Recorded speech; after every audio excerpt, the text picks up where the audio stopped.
Update ton statut. T'es en train d'écouter Mo pis sa gang.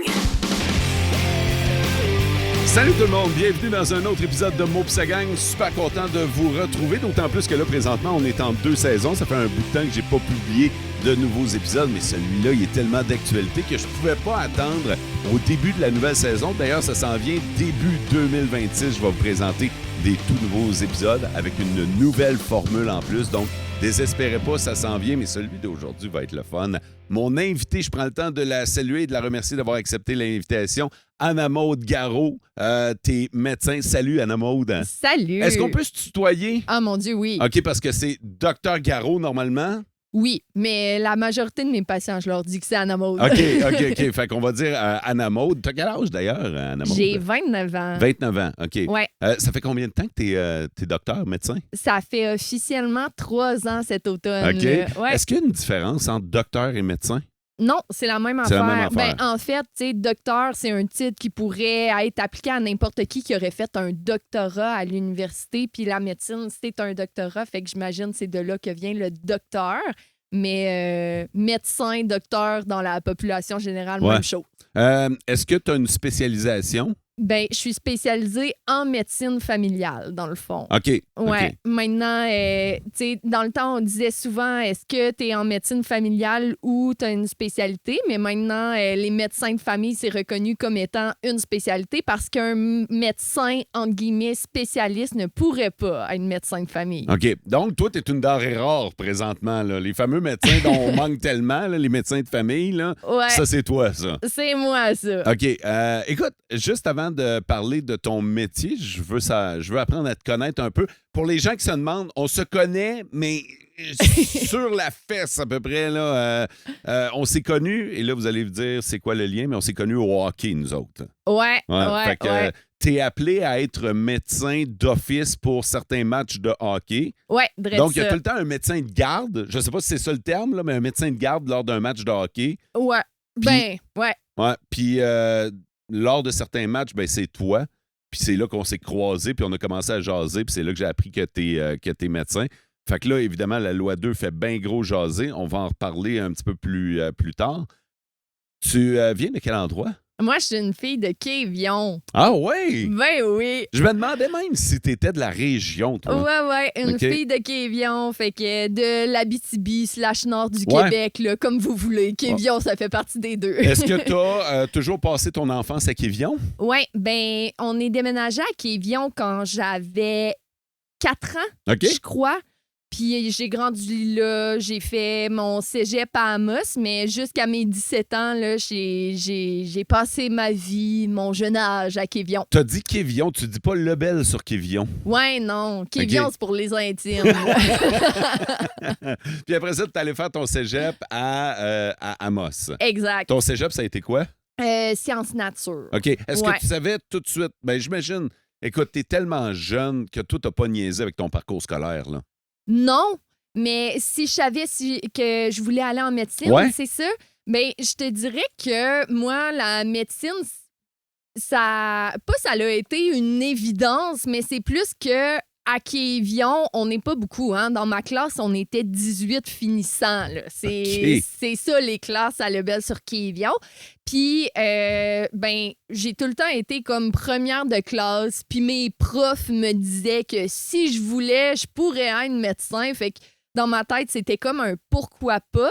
Mais j'avais pas nécessairement l'appel de la profession. Je pense que j'avais l'appel d'aider les autres parce que tous les autres métiers que j'ai considérés dans ma vie avant d'être acceptée en médecine, c'était des métiers en lien avec les gens, avec la relation qu'on a avec les gens. Comme par exemple psychologue, c'était vraiment l'autre métier que je considérais OK. beaucoup. Là. Ah, OK, Ouais. OK. Puis, y a-tu d'autres? Tu sais, tu nous parles de psychologue, mais tu sembles avoir eu quelques options. Puis, ça m'intrigue quand même de connaître les autres choix qui s'offraient à toi. Ouais, ben j'avais en tête infirmière, optométrice aussi, ça m'intriguait, puis médecine vétérinaire. OK, Mais- je vois le genre, là. Tu sais, Ouais. ouais, J'étais pas. Je dirais que j'avais pas d'idée claire. Hein, on s'entend au Québec. Je trouve que c'est jeune qu'on nous demande de faire un choix. C'est vrai, On hein? s'en va au cégep à 17 ans. Là. On n'est même pas majeur. Puis quand on fait sciences naturelles ou les sciences plus sociales, là, ben, c'est 2 ans. Ouais. On se ramasse à 19 ans à devoir faire un choix aussi important de qu'est-ce qu'on veut faire dans notre vie. Fait que je dirais que moi, ça n'a jamais été si clair que ça, puis que dans le fond, j'ai juste appliqué en médecine, j'ai été acceptée, puis j'ai décidé d'y aller. Mais si ça n'avait pas été le cas, je ne sais pas si j'aurais terminé par être médecin. Est-ce que m'a posé la question comme je la pense vraiment, là, mais t'étais-tu une nerd à l'école? Oh mon Dieu, non! Non!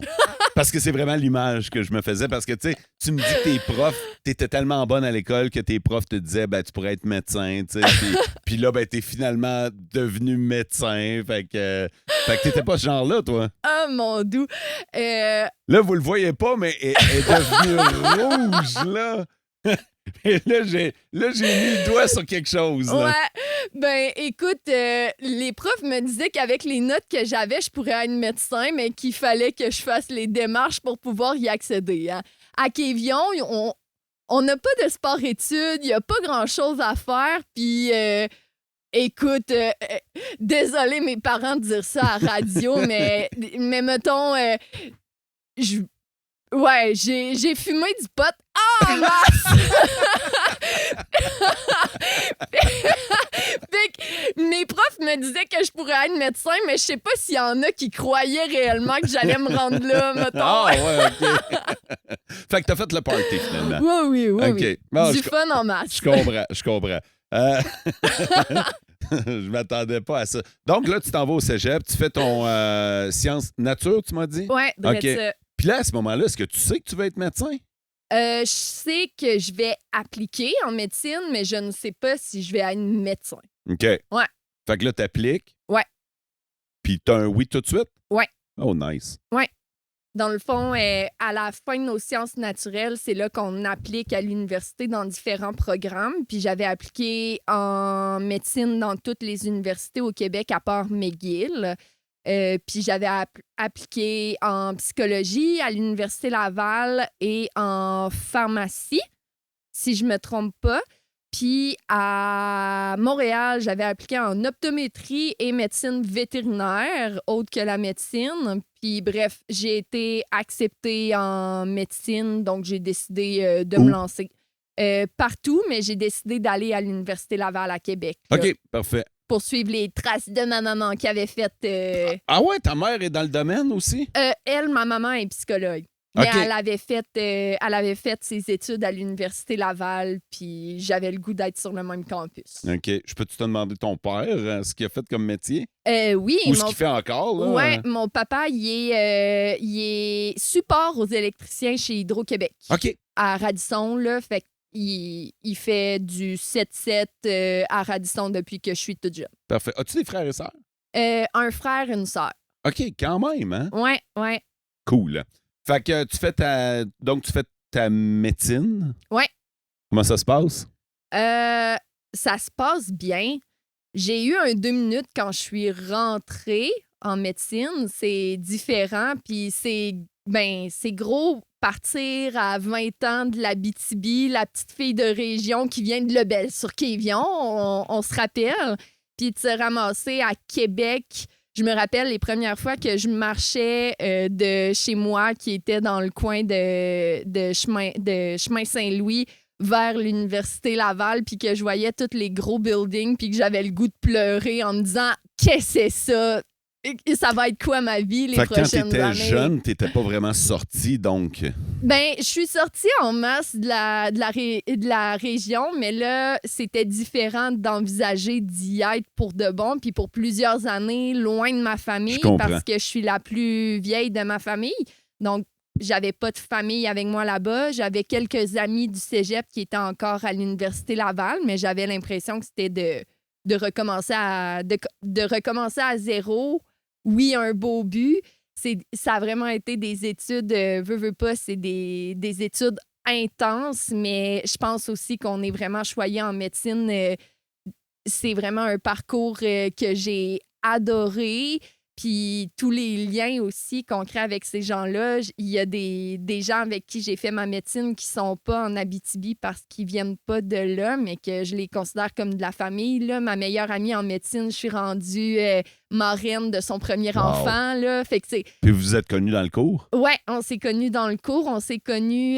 J'ai fait un stage. C'est une opportunité qu'on a dans notre deuxième année de préclinique, parce que la médecine, c'est à l'Université Laval, c'est 3 ans de cours, puis 2 ans d'externat qui sont de stage dans tout avant de se spécialiser puis d'être en résidence. Okay. Fait que durant notre préclinique, les 2 premières années, on a à l'Université Laval le FEMSI qui s'appelle, que c'est la possibilité d'aller faire des stages à l'international. Fait que j'avais fait un stage de 9 semaines au Sénégal avec cette amie-là qu'on était dans le même village. OK. Qu'est-ce que tu es allé faire là-bas? C'était vraiment de l'observation. On s'entend, là, quand on s'en va là-bas, on n'a aucune expérience. On n'a fait aucun stage encore, fait que c'est vraiment de l'observation. J'étais vraiment dans un petit village, puis on allait faire de l'observation dans des postes de santé qu'ils appellent là-bas, où est-ce que c'est, dans le fond, il y a un infirmier qui est sur place puis qui répond aux besoins des gens du village. Là. OK. Ouais, c'est vraiment différent. Ça a vraiment été une belle expérience. Ça, tu as fait ça pendant ton cours? Ouais. OK. Après ça, tu reviens. Exact. À un moment donné, c'est quoi la suite? Comment ça se termine, ce séjour-là aux études? Ben, en fait, c'est ça. On fait nos 2 années d'externat qui sont des stages en tout. Des stages obligatoires, par exemple, en médecine interne, en médecine familiale, en obstétrique, en chirurgie, en tout. Ça nous ouvre les yeux sur c'est quoi chacune de ces spécialités-là. Ensuite, on applique à une résidence, qui est la spécialité qu'on va faire le restant de notre vie. Moi, c'était clair que c'était la médecine familiale. Même Pourquoi? En fait, c'était clair parce que j'étais incapable de choisir de me spécialiser dans une chose. Parce que j'avais adoré mes stages d'urgence, j'avais adoré mes stages de pédiatrie, mes stages de gériatrie qui sont les soins aux personnes âgées et tout ça. Puis je me voyais pas à ce moment-là laisser de côté aucune de ces choses-là. Fait qu'avec la médecine familiale, ça nous donne vraiment l'opportunité de toucher à tout. Donc, ça a vraiment été ça, le fait de ne pas me voir laisser tomber certains types de patients parce que, dans le fond, j'aimais tout. OK. Ouais, à part la chirurgie. Ça, j'ai vraiment pas aimé ça. Qu'est-ce que t'as pas aimé de ça? Écoute, tu sais, je pense que j'ai besoin de plus de contact avec les patients. Hein? Quant au père, la majorité du temps, les patients dorment. Donc, c'était pas quelque chose qui venait me chercher. Puis c'est aussi très technique, manuel, tout ça. Ça venait pas me chercher. Ça venait pas me chercher de jouer dans le corps de quelqu'un. Là. Être capable de le faire, c'est sûr que ça doit être extrêmement valorisant. Puis il y en a que, justement, ils aiment ça comme il faut des métiers manuels, comme d'autres gens qui sont plus dans l'administration, dans la vie de tous les jours. Ben moi, je me voyais vraiment pas être chirurgienne. OK. Tu as parlé de valorisation, mais quand même, t'es médecin, t'es docteur. Là. Ouais. À quel point c'est valorisant d'avoir la santé de quelqu'un entre les mains? C'est une énorme question, ça. Est-ce que c'est valorisant? Oui. Je dirais qu'on finit par être sur une espèce d'autopilote, souvent. Ça... Tu le réalises pas toujours? Tu le réalises pas toujours, puis moi, dans la vie de tous les jours, dans mon métier, le plus important, c'est mes patients puis les gens qui sont sur le terrain. Puis quand je dis les gens sur le terrain, c'est mon équipe de travail. Fait que les physios, les ergos, les travailleurs sociaux, les infirmières qui sont sur les étages, ces personnes-là sont plus importantes que moi-même à mes yeux. Puis mes patients, je fais mon travail pour eux. Fait qu'on dirait, je prends pas le temps d'arrêter puis de me valoriser par moi-même. je dirais que les moments où est-ce que je sens vraiment de la valorisation, c'est quand j'ai de la reconnaissance de mes patients, par exemple, au bureau, qui vont prendre une minute ou 2 minutes pour me remercier ou pour me dire qu'ils se sentent en confiance avec moi ou que il y en a qui me disent que j'ai changé leur vie puis qui sont vraiment contents de m'avoir comme médecin de famille. Fait que ces moments-là, c'est sûr que ça met une espèce de petit baume dans toute l'intensité du travail qu'on fait. Tu le réalises donc que tu changes la vie des gens parfois? Ben, je pense que oui, de plus en plus. Puis aussi, ben oui. Je pense que je peux dire que oui, je le réalise. Y a-tu un exemple, tout en restant confidentiel, un exemple que tu peux nous raconter de tu le sais qu'à ce moment-là, tu as fait la différence? Ben écoute, c'est pas un exemple, mais je vais parler de mon petit dada en médecine qui sont les soins palliatifs. C'est pas banal. C'est pas banal. Je fais des soins palliatifs. Ben, en fait, je suis rendue un peu spécialisée en gériatrie dans ma pratique. Fait au bureau, je suis beaucoup de gens vieux, vulnérables. Mais quand je suis de garde à l'hôpital, c'est des gardes gériatriques et on couvre la maison de la Source Gabrielle, qui est une maison de soins palliatifs. Puis je fais aussi, on est 4 médecins à faire des aides médicales à mourir à Val-d'Or. Puis je trouve que... Tu fais ça? Oui, j'en fais. Puis je trouve que c'est bizarrement dans la fin de vie, il y a un dicton qui dit en soins palliatifs que c'est quand il n'y a plus rien à faire qu'il y a tout à faire. D'accompagner les gens, d'être là pour eux, d'être là pour leur famille, de leur permettre des derniers beaux moments, de prendre toute la charge de ce qu'ils vivent sur nous pour les laisser être humains pour le temps qui reste. Je trouve vraiment que c'est dans ces moments-là que j'ai l'impression de faire la plus grande des différences. Est-ce qu'on peut parler un peu de cette spécialisation-là que tu as découvert? Ouais. Ouais? Oui. Parce que là, je ne m'attendais pas à en parler, mais ça m'intéresse vraiment beaucoup. Donc, tu as un lien particulier avec la mort, toi. Oui. Comment tu as découvert ça? Ben, en fait, ça a vraiment été une accumulation de choses qui ont fait que je me suis rendue à être sur les gardes de gériatrie à Val-d'Or.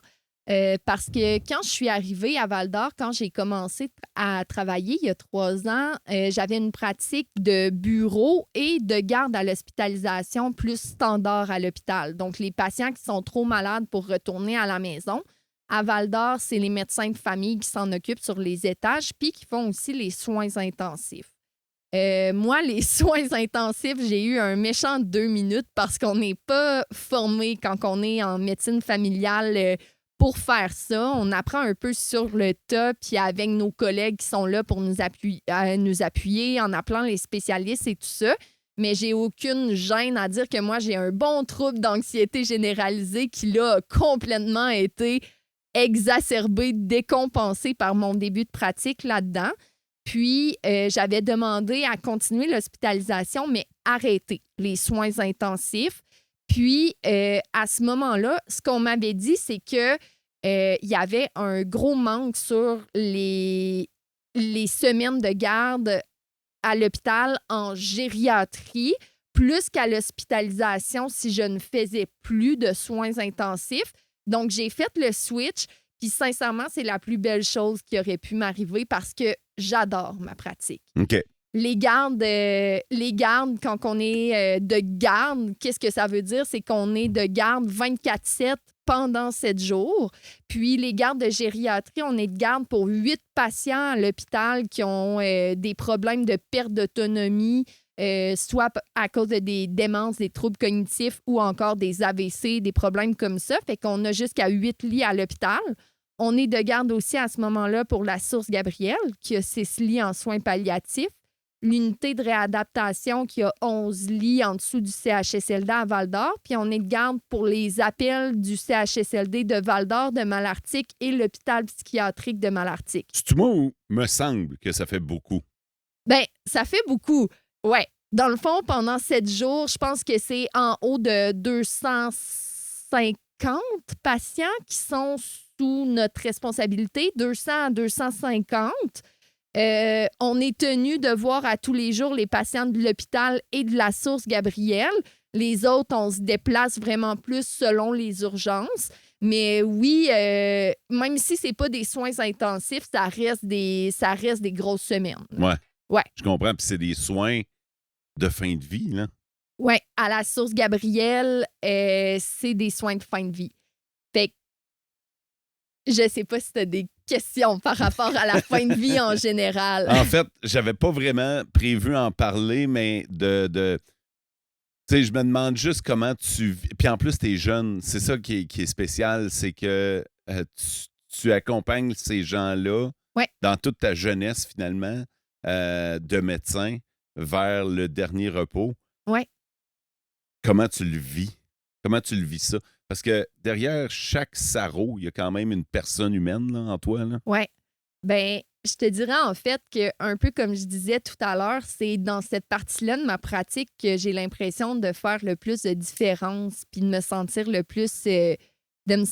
plus valorisée que je crois en ce que je fais à ces moments-là. Fait que c'est bizarre à dire, mais je trouve ça facile, en fait, là. OK. Dans le sens où est-ce que je pense que pour moi, c'est naturel d'être là pour ces gens-là. Ça rend pas ça. Je dis que c'est facile. C'est sûr qu'on reste touché par chacune des situations, chacune des familles. Chaque personne a une fin de vie qui est différente. Mais j'ai l'impression d'être quelqu'un qui a facilement les bons mots pour apaiser. Puis c'est aussi un gros travail d'équipe. Ce serait impossible à faire sans tout le temps que les infirmières de la source Gabriel aussi passent avec ces patients-là, les préposés qui sont là puis qui prennent aussi un peu de la souffrance de ces gens-là sur leurs épaules. Fait qu'au final, on est toute une équipe. On est toutes là aussi l'un pour l'autre parce que quand il y a des situations qui sont difficiles, on en parle ensemble. Sincèrement, je ne verrais pas ma pratique sans les soins palliatifs. J'adore ça. Ça, c'est la réponse du docteur Garot. Ouais. Maintenant, Anna Maude, est-ce qu'elle a peur de la mort? Est-ce que moi, j'ai peur de la mort? Bien, je pense que, sincèrement, je suis encore dans l'âge où est-ce que c'est comme si ça ne s'appliquait pas à moi. Autant que j'en ai croisé des gens de mon âge atteints d'une grosse maladie puis qui sont décédés. Ces moments-là, ça a été des moments où est-ce que oui, là, ça a été difficile parce que je pense que quand tu te reconnais dans un patient ou que tu reconnais un proche puis que tu te dis « Oh mon Dieu, ça pourrait être mon papa », tu sais, ben là, c'est difficile, ça a quelque chose de plus, mais on dirait que je préfère me dire que je profite de la vie, que je prends le plus soin de moi possible au niveau des habitudes de vie et tout ça, parce qu'on le sait que c'est comme ça qu'on a la meilleure santé possible. Puis, ben, s'il arrive quelque chose, il arrivera quelque chose, mais c'est sûr que présentement, je me considère en santé, puis que ce serait surprenant qu'il m'arrive quelque chose de grave du jour au lendemain. Mais fait que je préfère vivre au jour le jour, au moment présent, mais j'ai pas peur de la mort. Puis je pense aussi que si jamais il m'arrivait un cancer incurable, malgré traitement de chimio et blablabla, j'ai tellement vu d'aide médicale à mourir, puis c'est tellement, à mes yeux, la plus belle manière de partir parce que ça redonne un contrôle aux gens sur une situation où est-ce qu'il n'y avait plus aucun contrôle. Puis ils partent entourés de leur famille au moment qu'ils ont choisi. Je trouve ça beau. Fait que je me dis que s'il m'arrivait quelque chose, je ferais sûrement cette demande-là. OK. Je veux tout de suite, avant de te poser ma prochaine question, je veux te dire que je suis pour. OK? L'aide médicale à mourir, OK? Oui. Je veux le préciser. Maintenant, ma question, c'est comment d'administrer la mort? Hey, c'est une question que je me suis jamais demandé. Ben, en fait, c'est pas facile. C'est vraiment pas facile. C'est des moments qui sont touchants. C'est des moments où est-ce que dans une pièce où est-ce que quelqu'un reçoit une aide médicale à mourir, c'est c'est plein d'émotions, c'est plein de nostalgie, mais c'est aussi plein d'amour. Puis je me sens vraiment privilégiée, si on veut, que les gens me fassent confiance pour que je sois là lors de ce moment-là. Mais je me dis, faut qu'il y ait quelqu'un qui le fasse. Je le fais pas parce que j'aime ça ou parce que ça me fait plaisir de faire ça. On s'entend, donner la mort à quelqu'un, ce serait psychopathe de dire que j'ai un plaisir à faire ça. Mais je me dis, ça permet aux gens de partir avec dignité, comme ils veulent, entourés. Fait qu'il faut quelqu'un qui le fasse. Fait que je le fais vraiment pour les patients. Mais c'est sûr qu'après des cas où est-ce que, justement, comme je disais, des cas plus... où est-ce que je me reconnais dans les patients ou que je pourrais voir un de mes proches, ben ma mère est psychologue, comme on a dit, fait que je vais ventiler avec elle, j'en ai besoin.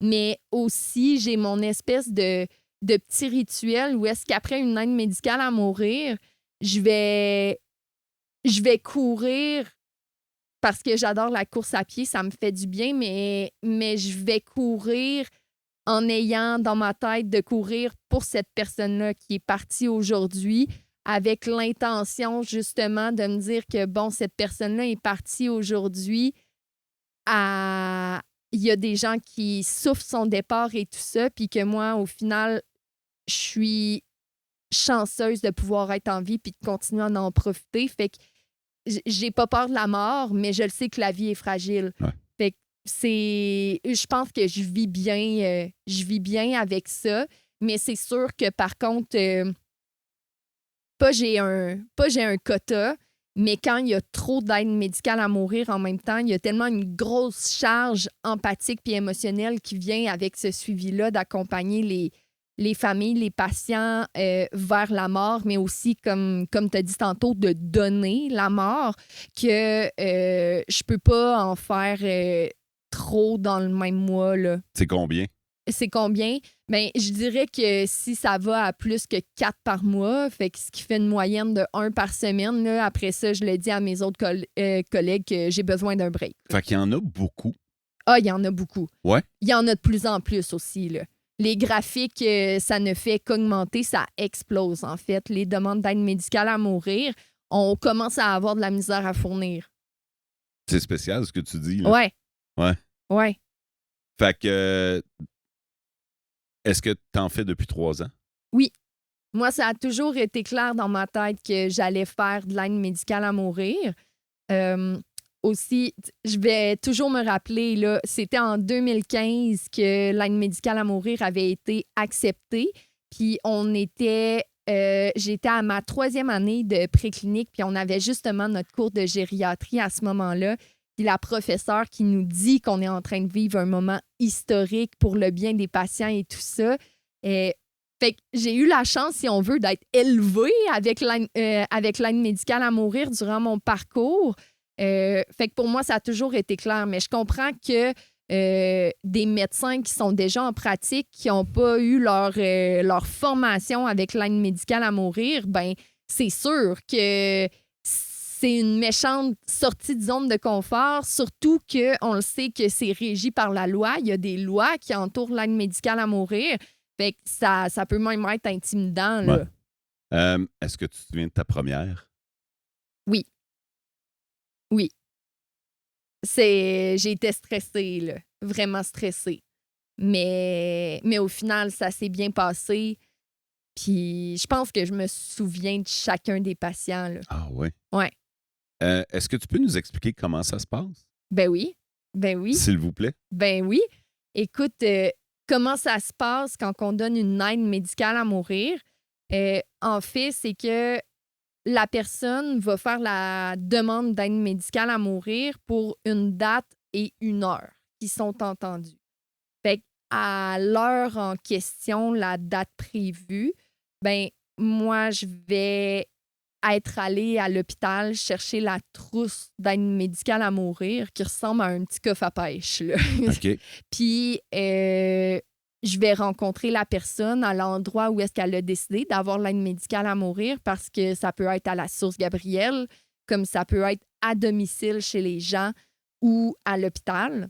Donc, je vais rencontrer la personne, m'assurer que c'est toujours ce qu'elle souhaite parce que les gens peuvent retirer leur demande à tout moment avant qu'on commence les injections. Est-ce que c'est déjà arrivé? Ça m'est déjà arrivé que des gens retirent leur demande, mais pas au dernier moment. OK, je comprends. Qu'il y ait des gens que finalement, parce que veut pas, l'aide médicale à mourir, quand on s'embarque dans la demande, on suit le patient, mais on veut aussi s'assurer de bien soulager ses souffrances. Parce que les gens qui demandent l'aide médicale à mourir, c'est pour une maladie ou une condition qui les fait souffrir, puis que ce soit douleur, difficulté à respirer, tout ça. Donc, on veut s'assurer qu'on a vraiment tout fait pour pas en arriver là. Tu sais, Fait que bref, on les suit à ce moment-là. Puis ça m'est déjà arrivé en suivant la personne, ben, qu'on ait mis des choses en place qui l'ont assez soulagé pour considérer ne plus avoir besoin de l'aide médicale à mourir. Qui approuve? Parce qu'il doit y avoir un système d'approbation. Là. Je peux pas demander l'aide médicale à mourir parce que ça va pas bien. Là. Ah, ouais, non. Ben, en fait, l'aide médicale à mourir, c'est régi par certaines... c'est régi par la loi, oui, mais il y a des conditions pour y avoir accès. Faut cocher, là. Oui, ben dans le fond, qu'il faut cocher, oui, ces conditions-là. Puis en fait, c'est 2 médecins qui doivent faire l'évaluation de ce patient-là pour dire qu'il répond aux conditions. D'accord. Fait que c'est qui dit oui à une demande, ben c'est moi ou autre collègue qui va avoir fait les évaluations d'aide médicale à mourir. Puis, une fois qu'on a évalué les patients, on n'a pas à demander à personne pour aller de l'avant. Mais une fois qu'il y a une aide médicale à mourir qui a été complétée, ben on remplit un gros formulaire de déclaration d'aide médicale à mourir qui est envoyé dans le fond au CMDP qu'on appelle. Là, on a beaucoup d'acronymes au Québec. Je ne saurais pas exactement dire c'est quoi, mais eux, ils surveillent ça. Puis il y a un comité qui dit OK, cette aide médicale à mourir-là a été donnée en bonne et due forme.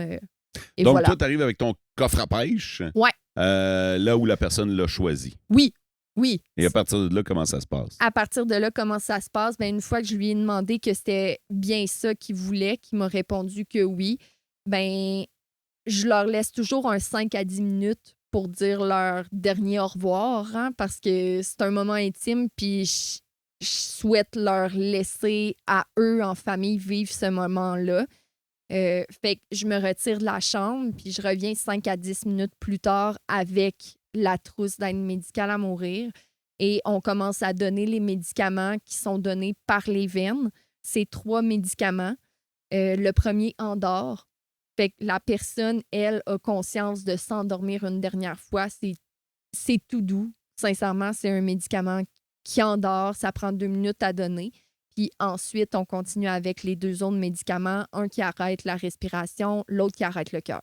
D'accord. Ouais. Est-ce que il peut y avoir des complications? D'une aide médicale à mourir? Ouais.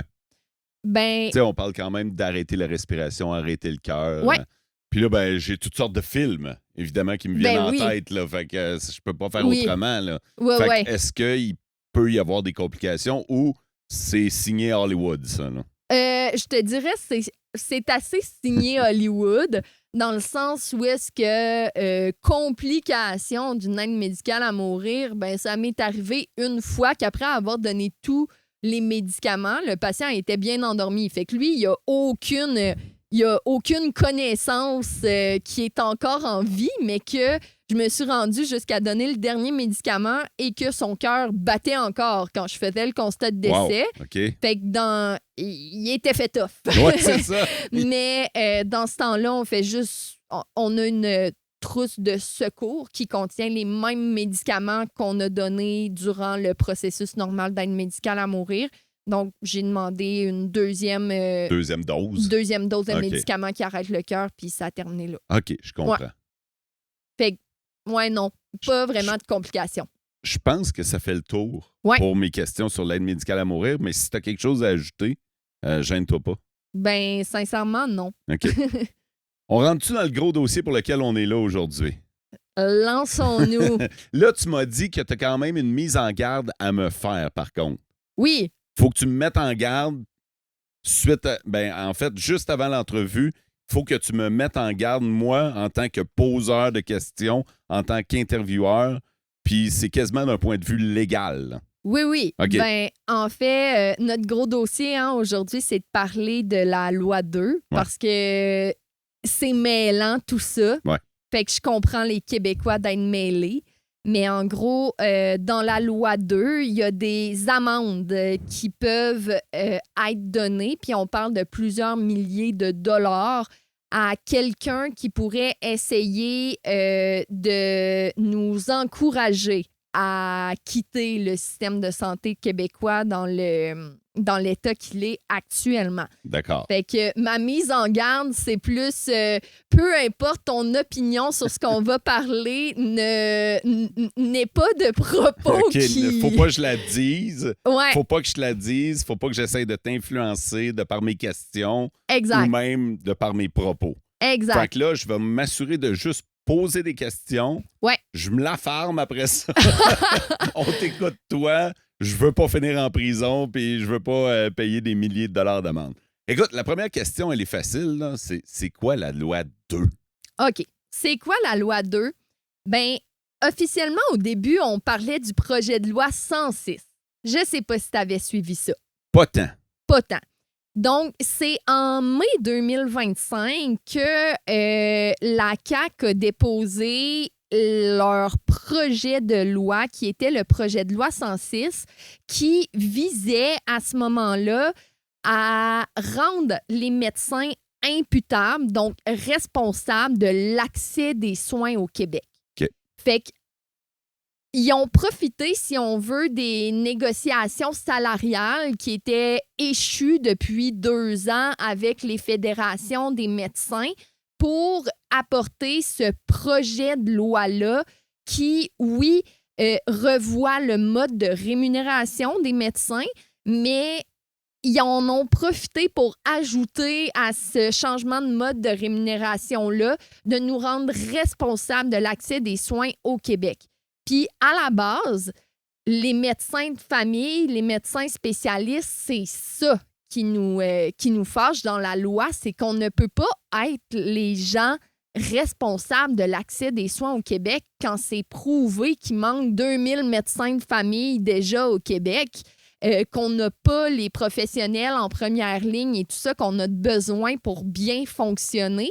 En gros, le gouvernement se déresponsabilise de lui améliorer le système de santé en disant ça va être les médecins qui s'en occupent, alors qu'ils proposent rien dans ce projet de loi-là initialement pour nous aider à mieux fonctionner dans un système de santé qui est déjà depuis plusieurs années là, dans de terribles conditions.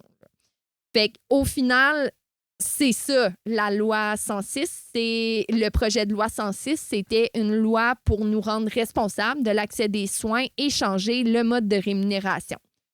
Mais là, dans le fond, ce qui s'est passé, c'est que les fédérations, n'étant pas d'accord, ont voulu avoir des négociations avec la CAQ. On a beaucoup vu passer que les fédérations médicales, on entend le ministre de la Santé dire qu'on n'était pas de bonne foi puis qu'on ne voulait pas négocier. Mais au final, c'est le gouvernement qui ne voulait pas négocier avec ce que les fédérations proposaient. Il y a des choses qui ont été proposées. Les médecins sont ouverts. Je veux dire, on veut juste un système de santé qui fonctionne mieux. On veut juste un médecin de famille pour tous les Québécois. Fait que c'est sûr qu'on est de bonne foi dans ce dossier-là. Sauf que là, je dirais que le gouvernement avait vraiment les oreilles fermées, puis c'est eux qui se sont fermés. Puis, dans le fond, qu'est-ce qui est arrivé? C'est que à cause de tout ça, puis à cause du projet de loi que le gouvernement voulait mettre de l'avant malgré son comité d'experts qu'il avait lui-même engagé, payé des gens pour analyser le système de santé puis donner des idées pour l'améliorer, qui lui disait que c'était pas une bonne idée, ce projet de loi 106-là, parce que dans le projet de loi 106, il y a une partie de la rémunération des médecins qui va selon des indicateurs de performance. Ouais. Fait que, comme par exemple, on entend qu'un des indicateurs de performance pour les urgentologues, c'est que dès que les patients sont triés à l'urgence, ils devraient être vus par le médecin en dedans de 90 minutes. C'est impossible, c'est infaisable. Pourquoi c'est pas possible? C'est pas possible parce que je vous donne un exemple ici à Val-d'Or. Hein? Il y a, par exemple, un médecin la majorité du temps qui s'occupe de l'urgence. Ouais. Autant de l'urgence mineure, donc des petits cas qui attendent sur des chaises d'attente en avant, que l'urgence majeure en arrière, qui, elle, c'est des gros cas, des AVC, des pancréatites, des gens qui ont besoin d'être couchés. Et je me doute que d'intervenir pour un AVC, c'est pas le même temps que d'intervenir pour un rhume. Ben voilà. Fait que si, je dis ça comme ça, mais qu'à 10 h le matin, il y a un patient qui arrive en arrêt cardiaque, qui est codé, donc qui a des manœuvres de réanimation et tout ça, qui revient à la vie après un 15 minutes. Ben une fois qu'il est revenu à la vie après 15 minutes, il va être revenu, mais la majorité du temps, c'est pas comme dans un film, un beau « Ah! » puis tout va bien, là. Le patient, il va pas bien. Fait qu'il faut continuer à en prendre soin. Il y a des prises de sang, des imageries qui sont faites et tout ça, qu'on attend les résultats pour pouvoir bien traiter le patient. Fait que si on se dit que le médecin passe un 45 minutes, fait que de 10 h à 10h45 sur ce patient-là, qu'après ça, il doit prendre un 10-15 minutes pour faire la rédaction de sa note, puis qu'après ça, il reçoit des résultats, les gère, a besoin de s'occuper d'un autre patient à l'urgence majeure en arrière qui va pas bien, disons un AVC qui est en train de compliquer, qui était là depuis la veille, mais que là, ça va pas bien puis qui a besoin de s'en occuper. Bien, s'il y a 8 patients pendant cette heure-et-demie-là qui sont arrivés à l'urgence mineure, est-ce qu'il y a eu le temps d'y voir? Ça marche pas. Ça marche pas. Ouais. Fait que c'est tous des indicateurs de performance comme ça qui sont inatteignables, puis que quand t'es pas sur le milieu, tu t'en rends pas compte à quel point ça fait pas de sens. Mais les experts qui ont engagé leur ont dit que c'était pas une bonne idée, mais ils décident d'aller quand même de l'avant avec ça. Fait que ce qui s'est passé, c'est que les médecins, ben ils se sont rébellés, puis leur seul moyen de pression, c'était d'arrêter la paperasse puis d'arrêter l'enseignement parce que c'est la seule chose qu'on peut faire sans avoir d'impact sur nos patients. Puis ça, c'est pas quelque chose qu'on veut.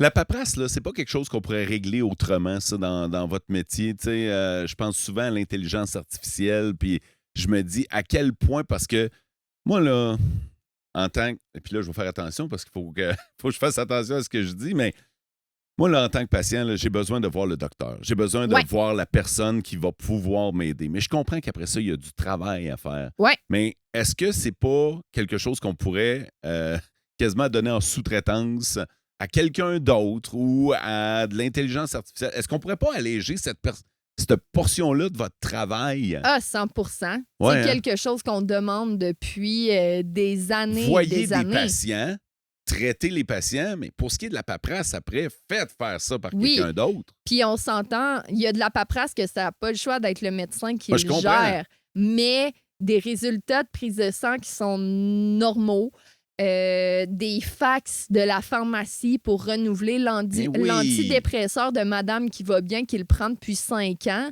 Bien, clairement, on n'a pas besoin de faire ça, mais présentement, le système fonctionne comme ça. Est-ce qu'on pourrait pas déloader un peu les médecins puis même peut-être donner plus de lousse? Tu sais, on parle des pharmaciens, mettons, là. Ah oui. On pourrait-tu leur donner un petit peu plus de pouvoir? Ah oui.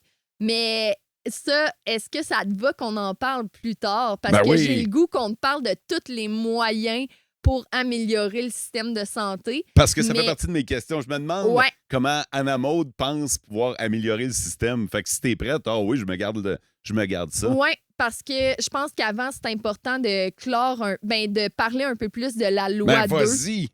Parce que dans le fond, c'est ça. Ce que je disais, c'est que bon, on a pu arrêter les choses administratives. Puis administratif, je parle pas de paperasse. Je parle de tout ce qui est implication. Parce que moi, mettons, je suis médecin de famille qui fait des gardes aux 4 semaines, comme j'ai parlé tout à l'heure. Je fais aussi du bureau, je fais du CHSLD à Malartic, je fais des aides médicales à mourir, je fais bien des affaires, mais je suis aussi chef local du département de gériatrie. Je suis directrice des soins médicaux à la Source Gabrielle et tout ça. Puis ça, c'est tous des jobs où est-ce qu'on a beaucoup de choses administratives à faire, des rencontres à aller et tout ça, mais pour lesquelles on n'est pas payé. Fait qu'au final, on a arrêté de faire ces choses-là, arrêté de faire de l'enseignement. Puis c'est à ce moment-là que le 25 octobre, à cause de la grève de l'enseignement, que la CAQ a décidé de passer la loi 2 sous bâillon. Ouais. Bâillon. Est-ce que tu sais ce que ça veut dire? Ça veut dire qu'on vous l'enfonce dans la gorge, celle-là. On nous l'enfonce dans la gorge. Fait qu'en gros, durant la nuit, à 4 heures du matin, la loi 2 est arrivée. Donc, la loi 2, c'est quoi? Ben, c'est un formulaire de 113 pages qui reprend les éléments du projet de loi 106, mais qui ajoute plein de choses dans ce projet de loi-là de plus, mais sans en avoir parlé avec les fédérations. Ouais. Puis, quand on parle de ces choses-là, ben en fait, c'est quoi exactement? La loi 2, ça dit qu'il va y avoir des enquêteurs, de la surveillance médicale, fait que des gens qui vont être engagés pour surveiller les médecins, qui peuvent demander à bon escient, comme ils veulent, d'avoir accès aux dossiers médicaux des patients. Puis on parle de gens qui n'ont pas nécessairement de compétences en santé. Fait que là, ça, c'est une grosse... C'est épouvantable, c'est péjoratif pour la confidentialité des patients. Bref. Puis, fait que bref, des gens qui peuvent enquêter pour savoir si on fait vraiment ce qu'on dit qu'on fait au bureau. Fait que c'est un manque de confiance totale. C'est un manque de confiance. On nous traite comme des enfants. Ça ajoute aussi, je pense que c'est une 20aine de pages là-dessus qui sont sur justement des pénalités financières, comme par exemple un médecin qui déciderait de partir de la province. C'est des amendes qui peuvent aller jusqu'à, si je me trompe pas, 500 000 $. Fait qu'au final, ça empêche carrément quelqu'un de partir là, à ce montant-là. Quelqu'un qui déciderait de diminuer la pratique qu'il fait. Fait quelqu'un, justement, qui tomberait en pré-retraite ou une femme enceinte au premier trimestre qui se gère pas, qui a des nausées, que ça va pas bien, qui diminue sans avoir demandé à des gestionnaires si elle peut diminuer sa pratique. Ça peut être jusqu'à 2 000 à 4 000 $ par jour pour ces journées-là où est-ce que le travail a diminué. Bref, c'est quasi une dictature sur les médecins. Puis ça dit aussi que tous les gestionnaires de Santé Québec et des CIS, donc des centres intégrés de santé et services sociaux, ben maintenant ont un pouvoir sur les médecins de leur dire, ben vous allez aller travailler là-bas, vous faites ça, faut leur envoyer notre horaire et tout. Bref, on perd toute notre autonomie professionnelle parce que ça, on n'en a pas parlé, mais un médecin, c'est un travailleur autonome. Autonome, oui. Donc, un travailleur autonome, ça vient avec une liberté, mais ça vient aussi avec des dépenses de compagnie. On paye jusqu'à 3 500 $ de bureau par mois pour faire du bureau, par exemple, et tout ça. Fait que, bref, on perd toute notre autonomie professionnelle, mais on ne gagne pas ce qui viendra avec le fait d'être un employé du CIS, comme par exemple un fonds de pension, les assurances collectives et tout ça, c'est toutes des choses qu'on doit payer de notre poche, si on veut. Là. Je pense qu'on gagne très bien notre vie, mais quand je parle avec des amis, des proches qui sont pas dans le domaine puis qu'on fait le calcul, ben tu sais, au final, si on prend Docteur Anna Maud Garot qui fait, disons, écoutez, on va le dire, l'année passée, j'ai fait 320 000 $. Mais si on enlève toutes mes dépenses de compagnie, ben finalement, une fois qu'on enlève toutes mes dépenses de compagnie, les fonds de pension, les assurances, les ci, les ça qui s'accumulent, ben je fais pas même plus dans mon année qu'un mineur. Puis il y a personne qui est fâché que les mineurs fassent autant d'argent. En fait, moi, je vais le dire. Moi, vous pouvez gagner autant que vous voulez. Ça, il n'y a aucun souci là-dedans. Vous avez la santé des gens entre les mains. Je veux dire, c'est juste formidable. Gagner ce montant-là, j'ai aucun souci. Là, si tu me dis qu'en plus, vous allez perdre au change, ben c'est là que je commence à avoir un problème. Je me dis, ces gens-là sont les plus importants. À mon avis, à moi, honnêtement, les gens qui travaillent en médecine ou en santé, c'est les gens qui devraient être à la base de notre société. Ça fait partie des métiers les plus importants. C'est pas l'animateur radio qui va... Là. Non, mais tu sais, dans le sens qu'on ne sauve pas des vies, nous autres. Vous autres, vous sauvez des vies. Vous avez la santé des gens. Je veux dire, vous méritez votre paye en tabarnouche. Ça, je le dis en toute transparence, en toute honnêteté. C'est mon opinion. Vous méritez ce salaire-là. Ben, merci, Mo. Je le prends. Mais je relance le fait que par rapport à toute notre frustration qu'on a par rapport à la loi 2, tu demandes aux médecins, c'est pas le salaire le problème, c'est tous les impacts que ça a. Parce que je te sens fâché, là. Depuis le début de l'entrevue, tu as été toute douce. Puis là, on parle de la loi 2, puis je le sens que ça vient te chercher, là. Ah, ça vient me chercher complètement. Puis je vais t'expliquer un peu plus, en fait, dans les autres choses que la loi 2 apporte, en fait. Si on parle du mode de rémunération, ben c'est que ça change le fait qu'on est payé à l'acte présentement. Donc, à chaque fois qu'on voit un patient, selon sa vulnérabilité, selon le temps qu'on a passé avec lui, selon si on y a fait un pap test ou autre chose, on est payé un certain montant pour avoir vu ce patient-là. Je comprends. Là, dans le projet de loi 102, ça change la rémunération à l'acte pour une rémunération qui est en 3 temps. La première, c'est un taux horaire. Ce taux horaire-là, parce que le gouvernement, il dit là, que ça nous encourage à prendre le temps parce qu'il nous donne un taux horaire. On est maintenant payé une partie à l'heure. Ce taux horaire-là, c'est 26 piastres. 26 piastres de l'heure.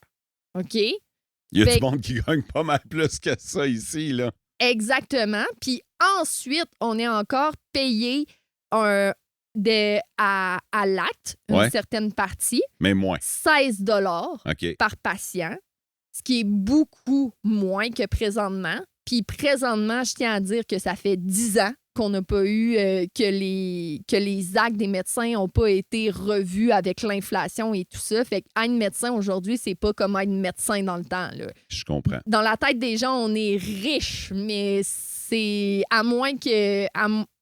c'est vrai qu'on fait assez d'argent pour vivre, mais c'est pas ça le point. Honnêtement, je vous le souhaite d'être riche. Je te le redis, je vous le souhaite d'être riche, Caroline. Ben, t'es fin. Puis, mais bref, tout ça, je tiens juste à dire, bref, que tout ça, c'est pas une question d'argent. C'est pas une question d'argent, c'est ce que ça l'implique, dans le fond, tout ce changement de rémunération-là, parce que là, c'est 16 $ par patient. Fait que, puis après ça, on rentre les indicateurs de performance qui sont le 3e pilier, si on veut, de la rémunération des médecins, que, dans le fond, ils disent que c'est un 15 % de notre salaire qui est selon des indicateurs de performance, comme on disait, par exemple, pour les urgentologues, le 90 minutes. Fait que là, si tu atteins la cible, tu as comme un bonus. Sauf ce n'est pas un bonus. OK? C'est ce que le gouvernement dit. Mais au final, sur le 26 piastres de l'heure puis le 16 piastres par patient, le gouvernement nous coupe 15 % de ce 26 piastres-là et 16 $-là et dit on va vous en redonner une partie jusqu'à 10 % si vous atteignez les cibles. OK, fait que c'est même pas une bonus, c'est une pénalité. C'est une réduction. C'est ça, c'est une pénalité dans le fond. Puis atteins la cible, puis on te coupera pas. C'est ça. OK. Ou en fait, on va te couper, mais le 5 % qui reste, parce qu'il nous enlève 15, il nous en donne 10. C'est ça, il en manque un 5 quelque part. Le 5, il va à nos cliniques pour qu'ils fassent ce qu'ils veulent avec ça, tu sais, engager du personnel, tout ça. Ça, c'est bien correct, là. Sauf que, y a-tu quelqu'un qui va être heureux de se faire couper 15 de sa rémunération du jour au lendemain? Ben, Personne. En fait, même si tu me disais que tu me coupes de 5 il n'y a pas personne qui va accepter ça. Ben non. Fait que, exactement. Puis, en fait, là, quand je parlais d'impact sur les patients, OK? Ben, mettons que je te dis que j'ai fait le calcul, puis qu'à 26 piastres de l'heure, plus 16 par patient, moins mon 3500 piastres par mois que je fais au bureau, je fais du moins 2 à plus 14 de l'heure au bureau. Parce que moi, je suis un médecin qui prend son temps. Okay. Des patients, comme j'ai dit, mon dada, c'est la gériatrie. Monsieur de 95 ans qui a 100 000 problèmes de santé, mais qui vient me voir pour son mal d'épaule. Ouais. C'est pas 10 minutes qu'il a besoin. Non, lui, non, puis on va se dire les vraies affaires. Lui, il a sa journée. Il est pas pressé de retourner travailler puis tout ça. Là, fait que ça se peut qu'il te jase ça. Là. Fait que moi, je garde 30 minutes pour mes patients en haut de 60 ans, tout le temps. À moins que ce soit vraiment pour une petite affaire que c'est clair quand ils appellent les secrétaires. Puis tous mes autres patients, là, que ce soit pour une niaiserie ou pas, pour le lien que ça développe avec eux, mais aussi parce que des fois, la personne vient te voir pour un mal de ventre, mais ça cache qu'elle est vraiment anxieuse. De la violence conjugale, un stress au bureau, des choses comme ça. C'est pas en 5-10 minutes que tu finis par creuser ça. OK. Fait que je me garde 20 minutes par patient, même pour mes patients qui ne sont pas vulnérables ou vieux. Donc, si je continue à travailler comme je le fais présentement pour être un bon médecin qui donne des bons soins à mes patients, ben au final, je fais du moins 2 à 14 de l'heure au bureau. Je viens de vérifier, le salaire minimum au Québec, 16,10 $. Bon. Fait que t'es en dessous du salaire minimum et t'es médecin. Ben, pour le bureau. Ouais. Fait que, dans ma tête, ça fait juste aucun sens, tu comprends? Puis quand on parle des impacts que ça va avoir sur les patients, c'est que, dans le fond, ils disent que ça encourage à prendre le temps, mais c'est pas vrai. On tombe dans une médecine fast-food où est-ce que si tu veux être capable de faire un salaire décent, ben c'est en fonction du nombre de 16 piastres que tu vas voir, là, pas le nombre de patients. Fait que ça encourage la quantité de rendez-vous au-delà de la qualité. Puis dans leurs indicateurs de performance, il n'y a rien qui est par rapport à la qualité des soins qu'on donne. C'est le nombre de rendez-vous qui vont être donnés de soir, de fin de semaine, le nombre de rendez-vous qui vont être donnés par un groupe de médecine. Puis ça prend même pas en compte la performance individuelle. C'est des indicateurs de groupe. Fait que ça aussi, ça a des impacts pour toutes les femmes médecins. Parce que justement, vu que c'est dans un groupe que les indicateurs viennent, ben ta grossesse a de l'impact sur ton groupe parce que tu es absente durant ton congé de maternité. Tu comprends? Ouais. Fait que c'est toutes ces choses-là. Mais au final, là, la chose la plus dangereuse à mes yeux pour les patients, c'est que si on va vers une médecine fast-food où est-ce qu'on y va pour une quantité de rendez-vous et non la qualité de rendez-vous, ben on n'est pas plus avancé. On n'a pas le temps de faire de prévention, on n'a pas le temps de bien gérer les patients. On va passer à côté des choses graves à cause qu'on n'a pas eu le temps de bien examiner ou questionner le patient.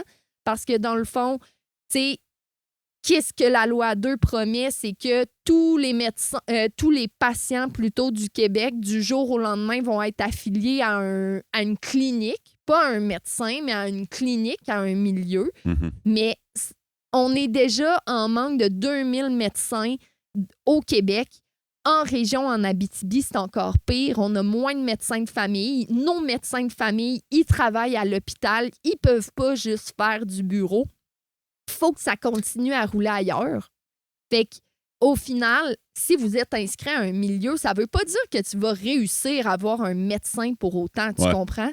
Puis, ils disent qu'ils vont nous donner plus de professionnels, mais ça fait 8 ans qu'on se fait dire ça puis que ces professionnels-là, on les voit pas arriver.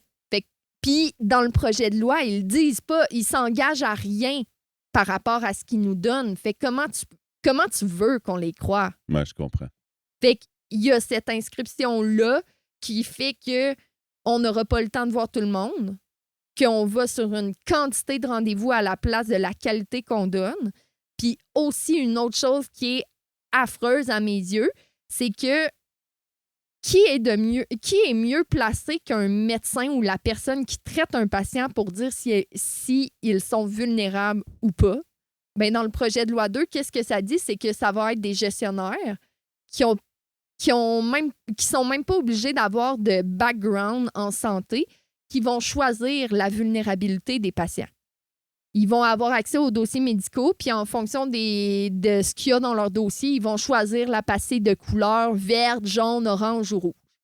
Puis, il y a certaines aberrations, comme par exemple un médecin qui fait beaucoup d'obstétrique. Toutes les femmes enceintes qui sont en santé, c'est considéré des personnes non vulnérables, des passées vertes. Une femme enceinte... Elle a besoin de suivi. Elle a besoin de suivi et c'est quelqu'un de vulnérable. Oui, très. On le sait qu'une femme enceinte est deux vulnérable. Personnes. Oui, c'est 2 personnes. Puis, bref, ça, c'est une chose. Puis, en plus, ben c'est ça. Oui, il y a la baisse de salaire qui va de 20 à 45 pour certains médecins de famille. Fait que bref, la loi 2, c'est catastrophique. Est-ce que ça rentre en vigueur bientôt? C'est quoi l'échéancier, mettons, pour la loi 2? On en est où, là? Bien, en fait, la loi 2, elle a déjà passé, vu qu'elle a passé sous bâillon, comme on se dit, fait qu'on n'a rien à dire. Mais elle n'est pas appliquée, là. Mais elle n'est pas appliquée encore. Dans le fond, à partir du 1er janvier, en principe, tous les patients vulnérables vont être affiliés à une clinique. Puis après ça, au mois, ils vont rajouter de plus en plus de patients aux cliniques. Mais comme présentement, si je parle de ma clinique, par exemple, on est tous des médecins qui travaillent beaucoup. Puis on n'arrive pas à voir... Ben, en fait, on y arrive, ça fesse à bien voir nos patients puis à leur offrir des bons soins de santé. Tu nous rajoutes du jour au lendemain 1000, 2000 patients de plus chaque. On n'arrivera pas à les voir, ces personnes-là.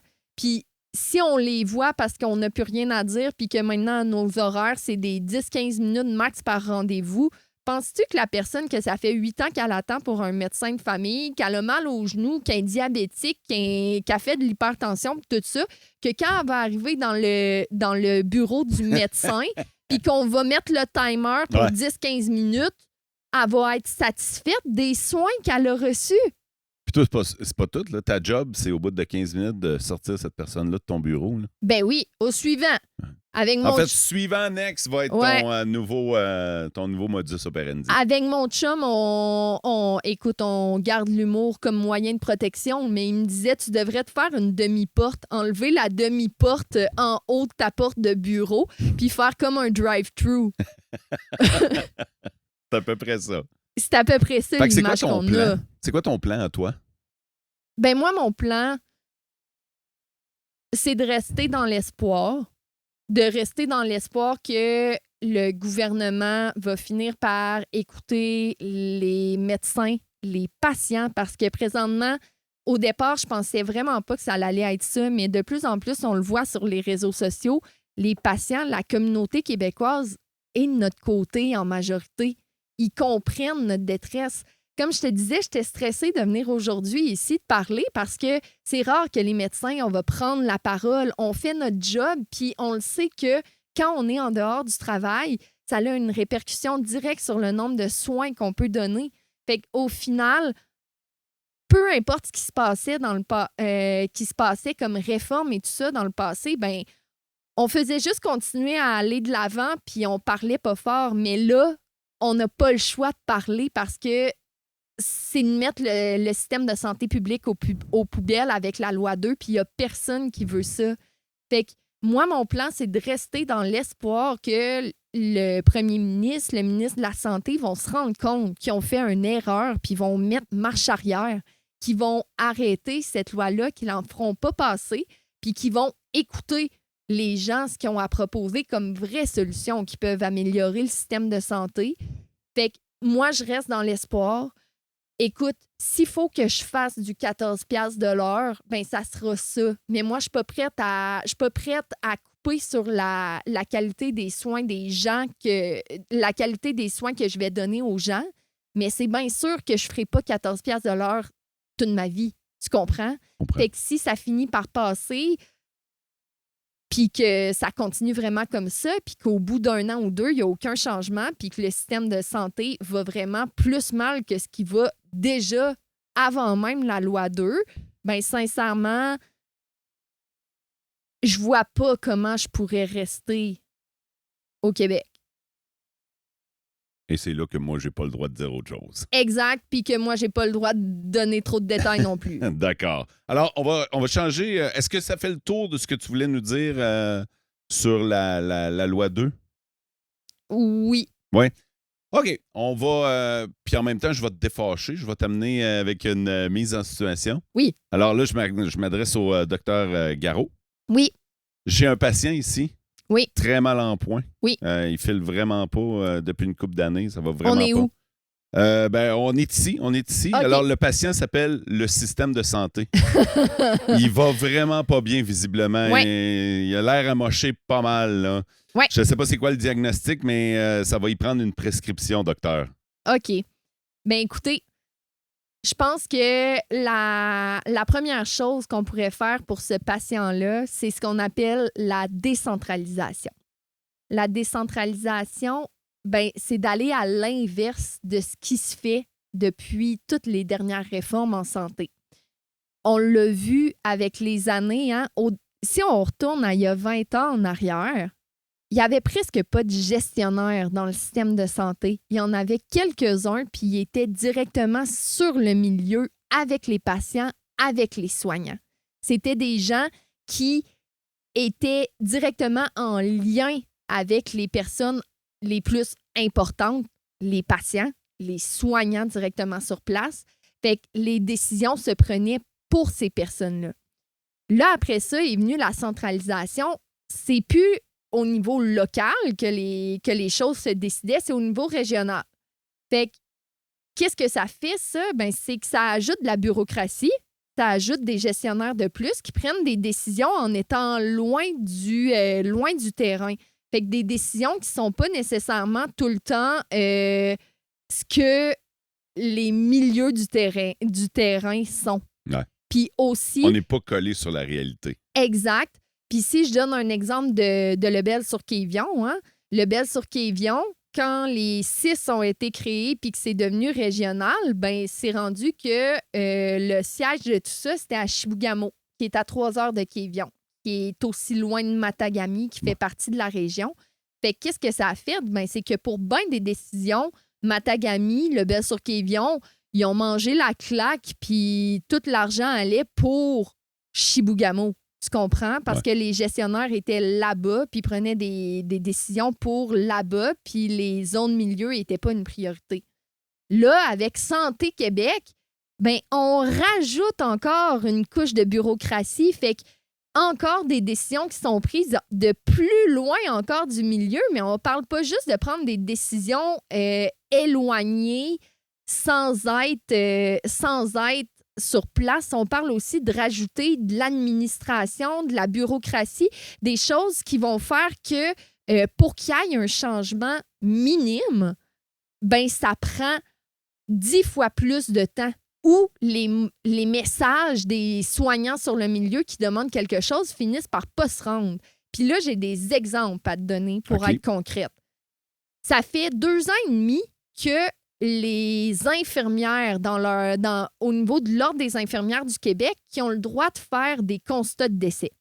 Les constats de décès, c'est quand un patient est mort, de dire que le patient est mort. C'est assez simple à comprendre, ça. C'est assez simple. Sur mes gardes en gériatrie, je suis la majorité du temps à Val-d'Or. Mais si, par exemple, la fin de semaine, il n'y a pas de médecin à Malartic puis qu'il y a un patient au CHSLD qui décède, que c'est un décès attendu, que c'est un patient en soins de confort qui avait une pneumonie, puis que là, il décède, ben c'est pas encore passé au niveau des milieux que les infirmières peuvent faire les constats de décès, même si leur ordre leur permet. Fait que moi, je me fais appeler pour me déplacer à Malartic pour aller constater que la personne est bien morte. Ça m'est jamais d'arriver là-bas, qu'elle soit assise sur le lit puis qu'elle jase. Tu comprends? Un cadavre, c'est un cadavre. Je comprends. Et pendant ce temps-là, imagine ce que tu aurais pu faire. Imagine ce que j'aurais pu faire alors qu'une infirmière qui est déjà payée pour être là. Et là, elle est rendue. En fait, elle n'est pas rendue. Elle était sur son chiffre de jour. C'est ça. Là. Elle était au CHSLD toute la journée. Elle, c'était prévu. C'est peut-être même elle qui a appelé. Exact, c'est elle qui a appelé. Ouais. Ben, elle aurait pu faire le constat de décès puis éviter 1h30 de salaire de médecin à la société. Depuis 2 ans et demi, j'arrête pas de demander à ce que les constats de décès puissent être faits par les médecins. Sauf que là, on m'a dit que vu qu'il y a le CIS puis il y a Santé Québec, ben ça peut pas être juste une décision locale du CHSLD de Malartic qui dit « OK, les infirmières, vous pouvez faire les constats de décès ». Il faut que ça passe par les gestionnaires du milieu qui en parlent à leur gestionnaire local en 1 ou 2, qui après ça en parle à leur gestionnaire régional parce que si la décision est prise, ben, il faut que ce soit pris pour toute la région au complet. Là, j'ai le droit de me prononcer. Là. Oui. Ça, c'est du niaisage. Là. C'est du niaisage. Mais ça, c'est des impacts concrets qu'on voit à tous les jours de décisions qui se prennent éloignées du terrain. Puis dans les autres décisions que je parle là, il y a le groupe, je sais pas si tu es abonné au groupe sur Facebook Spotted Soigner au Québec. Je l'ai vu passer parce que j'ai vu des gens partager, oui. Oui. Bien, un des témoignages d'une préposée aux bénéficiaires qui m'a qui est venu grandement me chercher parce que c'est quelque chose sur quoi j'essayais de mettre des mots depuis longtemps. Bien, une autre des décisions qui fait aucun sens, c'est que dans le fond, le plus que tu rajoutes de gestionnaires qui s'éloignent puis qui prennent des décisions, en étant loin du milieu, ben ils ne voient pas nécessairement tous les impacts des décisions qu'ils ont prises s'ils se fient seulement à leurs belles statistiques. Fait que là, Santé Québec qui demande aux gestionnaires des régions de sauver de l'argent. Il faut couper où est-ce qu'on est capable. Fait que là, il y a des gestionnaires qui décident que, OK, ben pour couper de l'argent, qu'est-ce qu'on va faire? Ben on va enlever juste une préposée sur un étage ou juste une préposée sur l'étage, que ce soit au CHSLD ou à l'hôpital, parce que ils décident que, bon, maintenant, c'est plus une préposée pour 8 patients. Pour 6 patients, ça va être une pour 8, par exemple. Je comprends. Ben, après ça, qu'est-ce que ça a comme impact? Ben, il enlève cette personne-là. Les préposés qui étaient déjà sur les milieux puis qui se donnent corps et âme, qui pataugent encore plus, qui en avaient déjà là, la tête qui était à moitié dans l'eau, bien là, ils se mettent à nager, à essayer de ramer encore plus pour que les patients continuent d'avoir des bons soins. Parce qu'au final, ce qui est important pour eux, c'est que les gens continuent d'être bien soignés. Fait que là, après ça, quelques mois plus tard, ben les gestionnaires, quand ils regardent leurs statistiques, ben les patients, ils continuent de recevoir des bons soins, ça va bien. Mais pendant ce temps-là, le milieu, les professionnels, on les épuise. Et c'est ça que j'allais dire, c'est que ça fait parce que moi, j'en connais là, des infirmières là, qui travaillent sur les étages, puis ces gens-là sont brûlés, là. Ils sortent de là, puis ils sont toastés raides, là. Toastés raides, puis en plus, ils sont obligés de faire du temps supplémentaire, tout ça. Ou encore, tu sais... Et c'est des gens qui travaillent avec des maladies, là. Je veux dire, ils pataugent dans les microbes, là. Ah ouais. Fait que ils l'ont pas facile, là. Ah non, vraiment pas. Vraiment puis l'été, pas. c'est pas à l'air climatisé, là. Oh, vraiment pas. Il fait chaud. Ouais, c'est ça. Tout le monde a la sueur au nez. Exact. Là.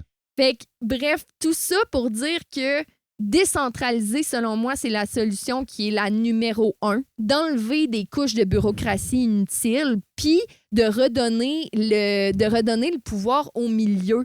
Parce que si on parle du constat de décès par infirmière, là, à la source Gabrielle, qui est un endroit qui ne fait pas partie du réseau, que c'est une maison de... Ben, tu sais, c'est un organisme... Pas un organisme à but non lucratif, mais tu sais, tout est financé par des dons, si on veut.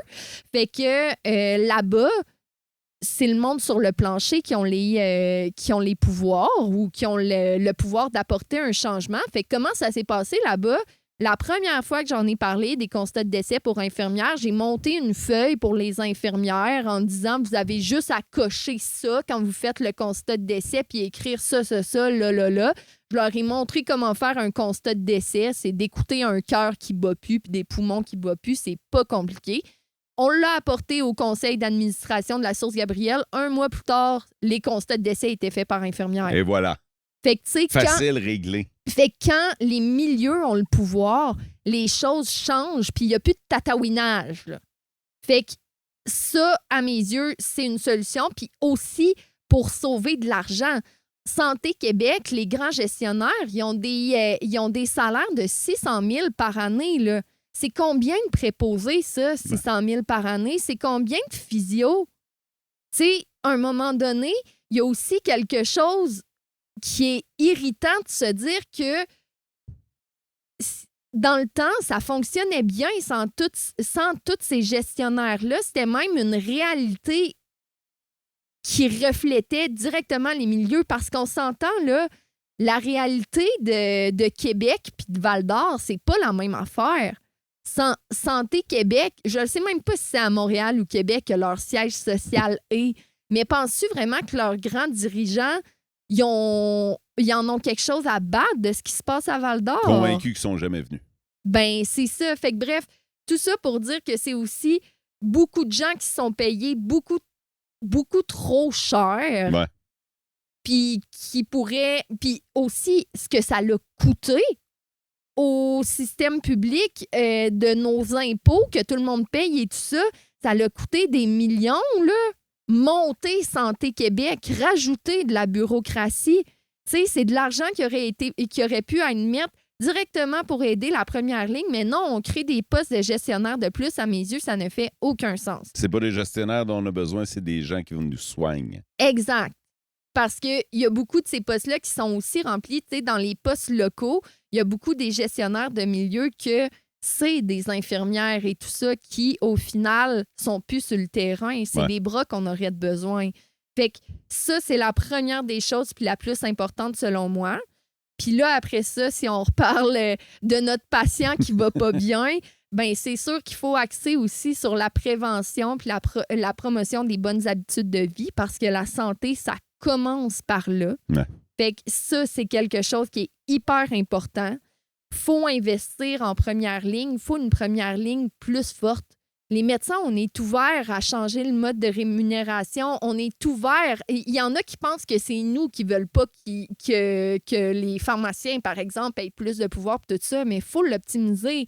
Dans une journée de paperasse, je peux passer 1 heure ou 2 à répondre à des fax de pharmacie qui, si on donnait plus de pouvoir aux pharmaciens, mais ils pourraient tout simplement eux-mêmes gérer ces fax-là, eux-mêmes demander les prises de sang que ça prend pour les suivis de médicaments, sont formés pour ça, puis ça nous enlèverait des heures de travail. Là. Puis, en fait, je vais même plus loin que ça. Il y a des renouvellements il y a des gens qui n'ont pas de médecin.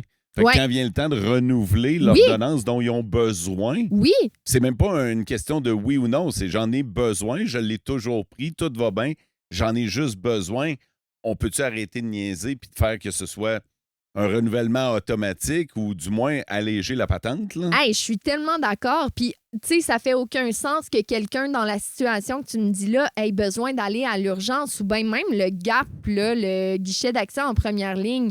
Quand on fait de la semi-urgence au GMF, fait que la semi-urgence, c'est comme des rendez-vous, mais pour des petites urgences, mais il y a 3 rendez-vous sur les 13 rendez-vous qu'on voit dans cette journée-là, que c'est des patients qui n'ont pas de médecin de famille qui prennent rendez-vous. Bien, tu sais, il y en a qui viennent puis que finalement, le rendez-vous, c'est pour renouveler leur pilule pour leur glande thyroïde puis avoir un bilan de santé. Les pharmaciens pourraient faire ça. Puis nous, on serait juste bien contents de voir quelqu'un qui a vraiment besoin de voir un médecin. Tu comprends? Je comprends. Fait que ça fait... Donnons plus de pouvoir et une meilleure rémunération aussi aux pharmaciens en conséquence. Exact. Et qu'on allège ce côté-là des médecins. Là. Exact. Puis, tu sais... Parce que c'est une chose là, de donner plus de pouvoir aux pharmaciens, mais il faut également que ça vienne avec la rémunération en conséquence. Là. Exactement. Exactement. Puis... Tu sais, il faut aussi investir. Quand je dis d'investir dans la première ligne, c'est que ça fait des années qu'on nous promet plus de professionnels en première ligne. C'est le temps qu'on les voit. Parce que présentement, là, moi, quand je suis médecin de famille au bureau, je suis aussi psychologue, je suis aussi travailleuse sociale, je suis aussi physiothérapeute, je suis aussi ergothérapeute parce qu'il y a tellement d'attentes que un cas de mes patients qui a mal au dos, puis qui pourrait 100% voir un physio, parce que, anyway, c'est vers ça que je vais le référer, mais au final, je finis par jouer le physio. Ouais. Fait que, tu sais, si on optimise le nombre de professionnels qu'on a, c'est sûr que la population va mieux se porter, là. Anna Maude, je pense que ça fait pas mal le tour, mais... Oui. En terminant, s'il y a quelque chose auquel tu tiens mordicus, quelque chose que tu voudrais ajouter, gêne-toi pas, puis prends le temps qu'il faut. Écoute, je terminerai sans me rendre trop loin dans mes explications que dans les autres choses, il faut rendre le réseau public plus attrayant pour les professionnels parce qu'on perd énormément. Tu sais, tous les psychologues sont rendus au privé. Il n'y en a vraiment plus beaucoup au public. Même chose pour les physios. Il faut être capable de garder ces gens-là dans le public parce que c'est une force incroyable qu'on perd pour les gens. C'est parce que ça force le patient à avoir des maudites bonnes assurances parce que sinon, il n'est pas capable souvent de se payer les soins. Là. Exact. Puis même chose, on parle de professionnels. Les médecins aussi, il faut que le public soit attrayant pour qu'on réussisse à les garder parce que sinon, ça fait une exode dans le privé. Ouais. Puis sinon, les dernières choses que je dirais, c'est justement parlant de privé, je pense qu'il faut que le gouvernement arrête de financer le privé. Si le nombre d'argent qui est mis au privé était investi dans le système de santé public, c'est là qu'on en a besoin. Puis c'est une chance incroyable qu'on a au Québec d'avoir un système de santé public parce que même si les gens, on en veut pour tout le monde des médecins de famille, mais quelqu'un qui n'a pas de médecin de famille puis qui est vraiment malade, il va être soigné quand même. Combien de fois tu te fais demander si tu peux prendre un patient en tant que médecin de famille? Tous les jours. Ouais, hein? Tous les jours. Puis ça me tord le cœur de devoir dire non. Mm-hmm. Mais présentement, tu sais, j'arriverai pas à avoir plus de patients. Fait que j'ai bien hâte de voir ça va avoir de l'air de quoi, mais qu'on m'en force 1000 autres. Puis ça me fait de la peine parce que je le sais que je pourrais pas prendre bien soin de ces patients-là comme je le fais avec mes patients présentement. Puis que mes patientes présentement qui vont voir la docteure Garot dépassée à devoir aller aux 10-15 minutes puis de plus avoir le lien que j'avais avec eux, je sais qu'ils vont savoir que c'est pas moi, ça. Docteur Garot, merci beaucoup.